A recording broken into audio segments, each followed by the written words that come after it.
Hey guys, hugely popular for so many reasons is none other than Rhaphidophora Tetrasperma, otherwise known as the mini Monstera. These plants are a complete dream to care for.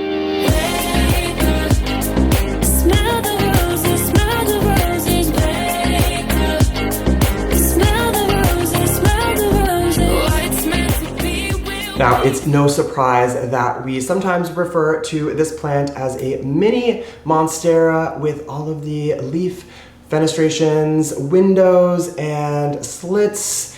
They do really look like a Monstera. The Tetrasperma, however, is a lot more manageable in terms of its size and scale. Unlike my Monstera deliciosa, which is currently taking over my entire house, but I have to say I'm actually loving every bit of it. Now, like I mentioned, these plants are a part of the entire Rhaphidophora family, and I have some of those plants as well. So if you are curious in checking out some of my other videos that I've done, for example, on the decursiva or my Hey, then go to my channel page and you can find those videos there. And of course, I would love to add some more Rhaphidophora plants to my own plant collection. So I'm curious to know which Rhaphidophora plants do you have? Which houseplants do you have? Do you have a decursiva? The Tetrasperma, the Hey, or another.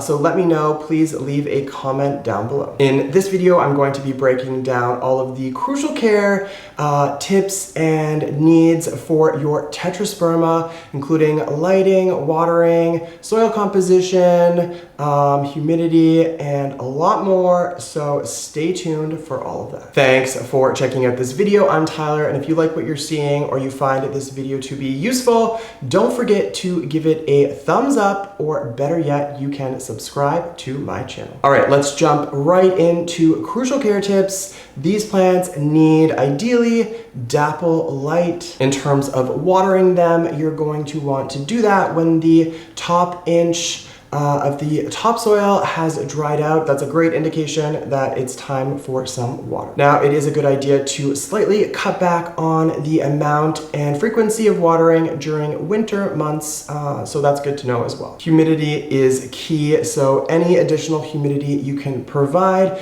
your mini Monstera, your Tetrasperma, is going to do nothing but good. I like to keep my plant space in and around 60% humidity. That being said, I have already used my portable humidifier and kept it close by to this plant, throughout the week.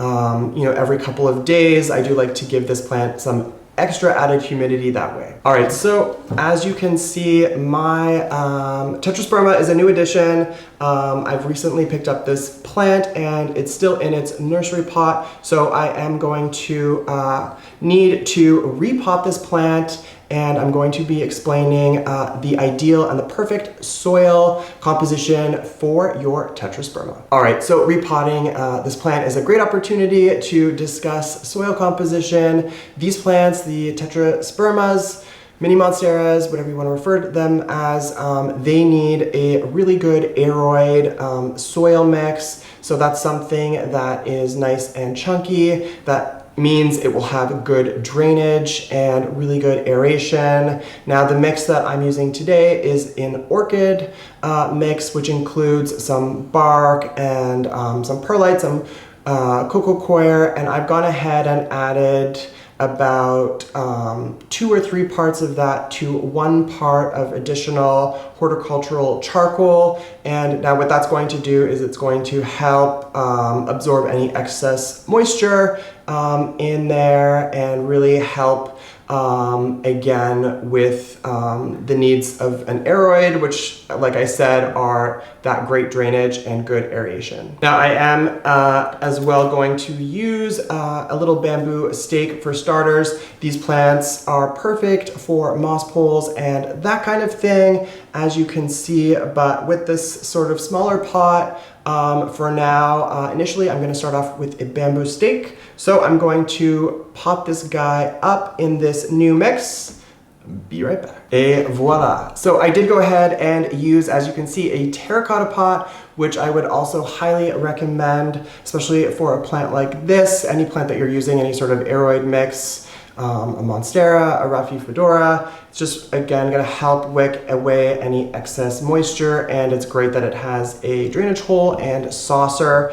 That means that you can either top water or fill up the saucer and be able to bottom water the plant as well. Now, it is worthwhile mentioning that under the right conditions, these plants can actually go quite quickly, so you may need to repot these plants a little bit more frequently than you may think. And we are headed into fall and winter, so I'm not going to be including any slow release fertilizer pearls or anything like that in this soil mix. However, that being said, when summer and spring does roll around, these plants do appreciate fertilization, so you're going to want to use a liquid diluted fertilizer that's either well balanced or slightly higher in nitrogen.